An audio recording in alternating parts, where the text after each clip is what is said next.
Hi hello నమస్తే welcome to Suman TV Karimnagar. నేను మీ వినయ్. తెలంగాణ రాష్ట్రంలో ఇంటర్మీడియట్ పరీక్షలు అయితే పూర్తయిపోయినాయి. సో ఇక్కడ మనం వచ్చేసి కాలేజ్ దగ్గర ఉన్నాము. అసలు స్టూడెంట్స్ ఏ విధంగా ఎగ్జామ్ రాశారు, అసలు ఇన్ని ఎగ్జామ్స్ లలో పేపర్ ఎలా వచ్చింది, రాష్ట్రంలో ఏదైనా ర్యాంక్ తీసుకొచ్చే అవకాశం ఉందా, ఒకసారి వారిని అయితే అడిగి తెలుసుకుందాము రండి.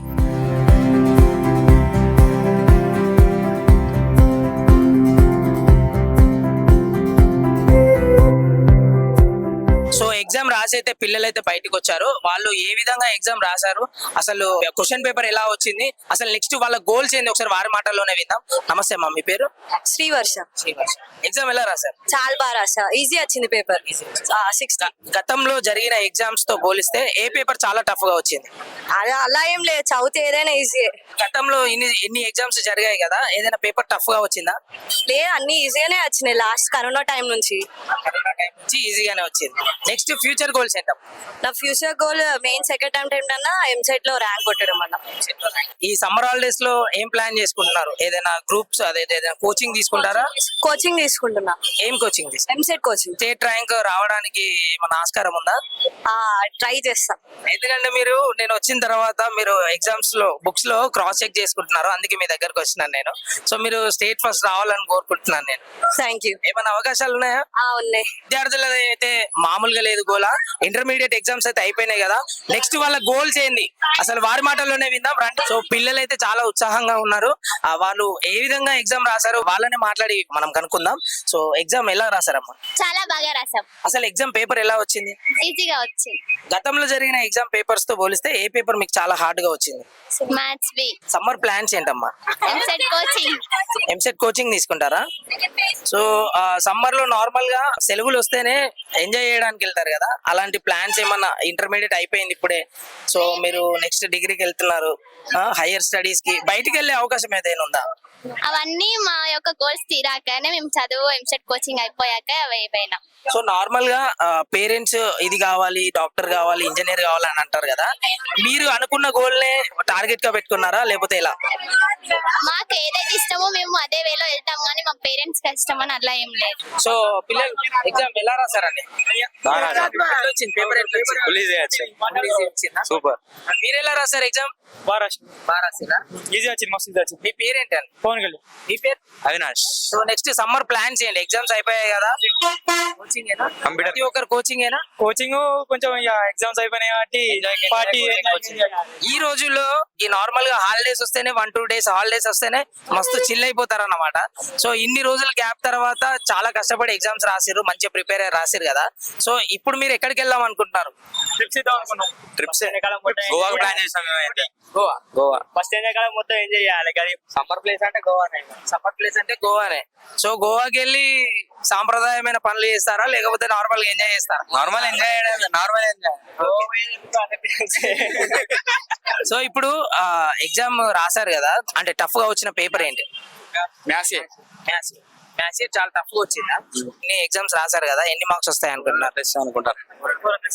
సో మన బ్యాచ్ లో ఎవరికి కూడా స్టేట్ లో ఫస్ట్ గానీ సెకండ్ గానీ వచ్చే అవకాశాలు ఉన్నాయి?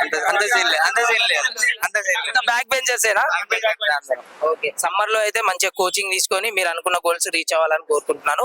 మరొకటి, మీ ఫ్యామిలీ మెంబర్స్ ఏదైనా గోల్ పెట్టుకుంటారు కదా, నా కొడుకు డాక్టర్ అవుతాడు, నా కొడుకు ఇంజనీర్ అవుతారని, మీకంటూ ఒక గోల్ ఉంటది. ఆ గోల్ మీరు ఏ విధంగా అచీవ్ చేయాలనుకుంటున్నారు? పేరెంట్స్ గోల్స్ రీచ్ అవ్వాలనుకుంటున్నారా లేకపోతే మీ పర్సనల్ గా ఉన్న గోల్స్ రీచ్ అవ్వాలనుకుంటున్నారా? పర్సనల్ గోల్స్ ఎప్పుడైనా మనకు గట్టిగా ఉంటాయి. మన పేరెంట్స్ చెప్పిన నాలా రూట్ లో పోతే మన కష్టం. మన సంతోషంగా అంటే మనకు నచ్చిన రూట్ లో పోతే మనం సక్సెస్ అవుతాం. సాఫ్ట్వేర్ అనేది నా ఏమది. మీరేమనుకుంటున్నారు? మేము కూడా ఎంజాయ్ చేయాలి ఫస్ట్. సమ్మర్ మొత్తం ఎంజాయ్ చేయాలి ఫస్ట్. 10th తర్వాత ఇంటర్ కి వచ్చారు, ఇంటర్ కూడా అయిపోయిన తర్వాత హైయర్ స్టడీస్ కోసము బయటికి చాలా మంది బయట కంట్రీస్ కి వెళ్తారు కదా, అలాంటి ప్లాన్స్ ఏమైనా ఉన్నాయా? అలాంటి ఏం లేదు, హైదరాబాద్ అనుకున్నాం అంతే. ఎగ్జామ్ హాల్ లో ఏదైనా కాపీ కొట్టడం గానీ ఏదైనా చేశారా? ఓనే రాసాం. ఫస్ట్ ఎగ్జామ్ నుంచి ఇప్పటి వరకు నిజం చెప్పండి, ఏం పర్లేదు. ఎట్లా పాట వేసారు తలగా కూడా చెప్పిన. ప్రస్తుతం మనతో ఇంకొక స్టూడెంట్ అయితే ఉన్నారు, వారి పేరెంట్స్ కోసం వెయిట్ చేస్తున్నారు. ఎగ్జామ్ అయితే కంప్లీట్ అయిపోయింది, ఒకసారి ఆమెను అడిగి తెలుసుకుందాము ఎగ్జామ్ ఎలా రాసిందో. నమస్తే అమ్మా, మీ పేరు? ప్రేరణ. ఓకే, మీరు ఎగ్జామ్ ఎలా రాసారమ్మా? నైస్. ఎగ్జామ్స్ మొత్తంలో ఏ క్వశ్చన్ పేపర్ చాలా హార్డ్ గా వచ్చింది, మీకు చాలా ఇబ్బంది అనిపించింది? అన్ని ఈజీయే, బట్ నాకు సాంస్క్రిట్ కొంచెం భయం, సో మేనేజ్ చేసా. సో ఇప్పుడైతే ఎగ్జామ్స్ అయితే పూర్తయిపోయినాయి, నెక్స్ట్ సమ్మర్ వచ్చింది, యథావిధిగా హాలిడేస్ అయితే వస్తాయి. మీరు ఏం ప్రోగ్రామ్ వేసుకున్నారు? ఏదైనా ప్లాన్ వేసుకున్నారా ట్రిప్ కానీ ఫ్రెండ్స్ తో? కోర్స్ చేద్దామని అనుకుంటున్నాను, ఏం చేద్దాం అనుకుంటున్నారు? Like ANM.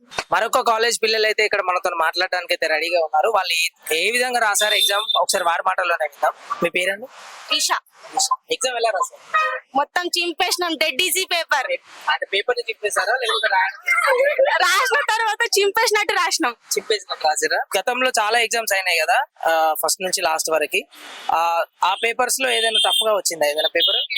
బాట్నీ అంతే. నార్మల్ గా సమ్మర్ హాలిడేస్ అయితే వచ్చినాయి కదా, సో ప్లాన్స్ ఏంటి? ఏదైనా కోచింగ్ తీసుకుంటారా లేకపోతే టూర్స్ కి ఏదైనా ప్లాన్ చేస్తారా? ఎంసెట్ కోచింగ్. నిజంగా చెప్పండి. ఎంసెట్ కోచింగ్ పక్కా పక్కా. ఎంసెట్ కోచింగ్. నెక్స్ట్ నార్మల్ గా పేరెంట్స్ గోల్స్ కొన్ని ఉంటాయి కదా, మా పాప ఇంజనీర్ కావాలి, డాక్టర్ కావాలని చెప్పేసి. మీకంటూ ఒక గోల్ ఉంటది, ఆ గోల్ ఏంటి? డాక్టర్. డాక్టర్స్ లో కూడా స్పెషలైజేషన్స్ ఉన్నాయి కదా, సో మీరు ఏం అవుదాం అనుకుంటున్నారు? Food nutrition. సో ప్రజెంట్ అయితే పిల్లలు అయితే చాలా ఆనందంగా ఉన్నారు, ఎగ్జామ్స్ కూడా చాలా బాగా రాశానని చెప్తున్నారు. సో వాళ్ళ గోల్స్ అనేది రీచ్ కావాలని, తప్పకుండా వాళ్ళు అనుకున్న కోరికలను నెరవేరాలని సుమన్ టీవీ తరపున ఆల్ ది బెస్ట్ చెప్తున్నాము. మనతో మాట్లాడడానికి ఎగ్జామ్ నిర్వహించిన అధ్యాపకులు అయితే ఉన్నారు, ఒకసారి వారితో మాట్లాడి తెలుసుకుందాం. నమస్తే సార్, మీకు? నా పేరు నర్సిరెడ్డి అండి. సార్, ఇప్పుడు ఉన్న విద్యార్థులు అయితే ఎవరైతే ఉన్నారో ఇంటర్మీడియట్ ఎగ్జామ్స్ అయితే కంప్లీట్ అయిపోయినాయి, వాళ్ళు ఏ స్టెప్ తీసుకుంటే బాగుంటది? సో ఇటీవల ఫిబ్రవరి 28 నుంచి మార్చి 14 వరకు ఇంటర్మీడియట్ ఎగ్జామ్స్ కండక్ట్ చేయడం జరిగింది. ఈ ఎగ్జామ్స్ చాలా వరకు పిల్లలు ఎటువంటి ఇబ్బంది లేకుండా చాలా ప్రశాంతమైన వాతావరణంలో ఎగ్జామ్స్ రాయడం జరిగింది. సెకండ్ ఇయర్ కంప్లీట్ అయిపోయిన పిల్లలు నెక్స్ట్ వాళ్ళకున్న ఆప్షన్స్ ఏంటి అంటే, డిగ్రీకి వెళ్తే డిగ్రీకి బీఎస్సీ, ఎంపీసీఎస్, ఎంఎస్సిఎస్, ఎంసీసీఎస్ అట్లా కోర్సులకు వెళ్ళొచ్చు. కానీ ఎక్కువ మంది పిల్లలు చూజ్ చేసుకునేది బీటెక్. బీటెక్లో కూడా ఇప్పుడు ఎక్కువగా సిఎస్సి అంటే కంప్యూటర్ సైన్స్ ఇంజనీరింగ్ బ్రాంచ్, దాంట్లోనే సబ్ బ్రాంచ్లు వచ్చినాయి, ఏఐఎంఎల్ అని, డేటా సైన్స్ అని, రోబోటిక్స్ అని. సో వీటన్నిటిలో సీట్ రావాలి అంటే ముందు వాళ్ళు ఎంసెట్లో మంచి ర్యాంక్ తెచ్చుకోవాలి. సో టాప్ 10 ఇంజనీరింగ్ కాలేజీలో జాయిన్ కావాలి అంటే ఎంసెట్లో మంచి ర్యాంక్ వస్తే టాప్ 10 కాలేజీలో సీట్ వస్తుంది. టాప్ 10లో సీట్ వస్తే పిల్లల ఫ్యూచరు చాలా బాగుంటుంది. కాబట్టి పిల్లలందరూ కూడా ఈ 2 months హార్డ్ వర్క్ చేసి మంచి ఎంసెట్ ర్యాంక్ తెచ్చుకోవాలి. సో ఎక్కువ శాతం దేనికి స్కోప్ ఉందండి? ఇప్పుడు పిల్లలు, ఇంటర్ విద్యార్థులు నెక్స్ట్ ఏదైనా గోల్ కి రీచ్ కావాలంటే వాళ్ళంతా అయోమయ పరిస్థితుల్లో ఉంటారు. తల్లిదండ్రులకు కూడా నార్మల్ గా వాళ్ళు పిల్లలు ఏది అవ్వాలనుకుంటే దానికి ప్రిఫరెన్స్ ఎక్కువ ఇస్తారు కదా, సో పిల్లలు కన్ఫ్యూజ్ అయిపోతుంటారు. సో వారికి మీరు ఏం చెప్పాలనుకుంటున్నారు? ఇంటర్మీడియట్ అయిపోయిన పిల్లలు వాళ్ళ కెపాసిటీని బట్టి, అంటే కొంచెం తక్కువ మార్కులు వచ్చే పిల్లలు, ఇంటర్లో తక్కువ మార్కులు వచ్చే పిల్లలు అయితే డిగ్రీ చూజ్ చేసుకోవడం బెటర్. మంచి మార్క్స్ ఎంసెట్లో ర్యాంకు మంచిగా వస్తుంది అనుకున్న పిల్లలు ఇంజనీరింగ్ చూజ్ చేసుకోవడం బెటర్. బైపీసీ వాళ్ళకు కూడా నీట్ అంటే బాగా చదివే వాళ్ళకైతే నీట్ ఎగ్జామ్ రాసి డాక్టర్గా వెళ్ళవచ్చు. లేని వాళ్ళకి మళ్ళీ అగ్రికల్చర్ ఎంసెట్ ఉంటుంది, దాని ద్వారా బీఎస్సీ అగ్రికల్చర్, ఫార్మసీ ఇట్లా కోర్సులు వచ్చు. వాళ్ళు కూడా తక్కువ మార్కులు వచ్చే వాళ్ళు అయితే డిగ్రీకి వెళ్ళడం బెటర్. సో ఈ కాలేజీలో పిల్లలు డిబార్ అవ్వడం ఏమైనా జరిగిందా అండి? ఈ కాలేజీలో అయితే పిల్లలు ఎవరు డిబార్ కాలేదు. సో పిల్లలు తల్లిదండ్రులకు సూచన ఏంటి అంటే, ఎగ్జామ్స్ బాగా చదువుకొని రాయాలి. ఒకవేళ రాయలేకపోయి ఏదైనా ఫెయిల్ అయినా కూడా ఇంటి దగ్గర పేరెంట్ వాళ్ళు మోటివేట్ చేస్తే ఏం కాదు, నెక్స్ట్ మళ్ళీ సప్లిమెంటరీ ఎగ్జామ్ ఉంటుంది, ఆ సప్లిమెంటరీ ఎగ్జామ్స్లో బాగా చదువుకొని రాయాలనేది పిల్లలకు మోటివేట్ చేయాలి. ఎందుకంటే చాలా మంది పిల్లలు ఎగ్జామ్ బాగా రాయలేకపోయినప్పుడు సూసైడ్ అటెంప్ట్ చేసుకునే పరిస్థితి ఉంటుంది. దీని తల్లిదండ్రులు బాగా గమనించి వాళ్ళకి మంచి ట్రైనింగ్ ఇచ్చి, ఏం కాదు నాన్న ఎగ్జామ్ పాస్ అయినా ఫెయిల్ అయినంత మాత్రం ఏం ప్రాబ్లం లేదు, నెక్స్ట్ మళ్ళీ రాసుకోవడానికి అవకాశం ఉంటుంది కాబట్టి రాసుకొని పాస్ కావచ్చు. ఒక్క ఇంజనీరింగో లేదా డిగ్రీనే లైఫ్కి ఫ్యూచర్ కాదు, ఇంకా చాలా రకాల అవకాశాలు ఉన్నాయి. కాబట్టి దాంట్లో ఏదో ఒక అవకాశం నీకు వస్తుందని పేరెంట్స్ పిల్లలకి ధైర్యం చెప్పాల్సిన అవసరం ఉంది. సో పిల్లలైతే చాలా వరకు జరుగుతున్న సంఘటన ఇది. పిల్లలు కొంచెం ఎగ్జామ్స్ లో ఫెయిల్ అయ్యారని చెప్పేసి చిన్న చిన్న వాటికి సూసైడ్ దాకా వెళ్తున్నారు. మిమ్మల్ని నమ్ముకొని ఒక కుటుంబం అయితే ఉంది, మీ పేరెంట్స్ ఉన్నారు. ఇదే జీవితం కాదు, ఇంకా చాలా గోల్స్ అచీవ్ చేయొచ్చు మీరు. ఇలాంటి పనులు మాత్రం చేయకండి అని చెప్పేసి సార్ కూడా చెప్తున్నారు. సార్, పిల్లలకి స్టడీ మాత్రమే కాకుండా ఇంకా వాళ్ళకి స్పెషల్ టాలెంట్స్ ఉంటాయి స్టడీతో పోల్చుకోకుండా. సో వాళ్ళు ఏ విధంగా డెవలప్ కావచ్చు, పిల్లలకి ఏ విధమైన సలహాలు ఇవ్వాలనుకుంటున్నారు? ఓకే సార్, ఇది ముఖ్యంగా ఫస్ట్ పేరెంట్స్ గమనించాలి. పిల్లల టాలెంట్ ఏ విధంగా ఉందో, దేంట్లో వాళ్ళు ఉత్సాహం చూపిస్తున్నారో చూసి ఓన్లీ చదివే కాకుండా వాళ్ళకి ఏ రంగంలో అయితే టాలెంట్ ఉందో ఆ రంగంలో ప్రోత్సహించడం మంచిది. అందరూ విద్యతోటే మంచి ఫ్యూచర్ ఉండాలని ఏం లేదు. చాలా రకాల యాక్టివిటీస్ బయట ఉన్నాయి, రకరకాల యాక్టివిటీస్ లో. సో ముందుగా పేరెంట్స్ ఏంటి అంటే స్టూడెంట్స్ దేంట్లో అయితే యాక్టివ్ గా ఉంటున్నారో అది గమనించి వాళ్ళని ఆ రంగంలో ప్రోత్సహించడం అనేది బెటర్. చూశారు కదా, ఇంటర్మీడియట్ ఎగ్జామ్స్ అయితే అయిపోయినాయి. ఎగ్జామ్ పాస్ అయినా ఫెయిల్ అయినా పిల్లలు ఏమాత్రం నిరాశ చెందొద్దని సార్ కూడా చెప్పారు. అంతేగాని మీరు తప్పుడు పనులు చేసి పేరెంట్స్ ని బాధ పెట్టొద్దని మా సుమన్ టీవీ తరపున కోరుకుంటున్నాము. ఇంటర్మీడియట్ విద్యార్థులకు సుమన్ టీవీ తరపున ఆల్ ది వెరీ బెస్ట్. మీరు గోల్స్ అన్ని అచీవ్ చేయాలని మనస్ఫూర్తిగా కోరుకుంటున్నాము. కెమెరా పర్సన్ ప్రశాంత్ తో వినయ్, సుమన్ టీవీ, కరీంనగర్.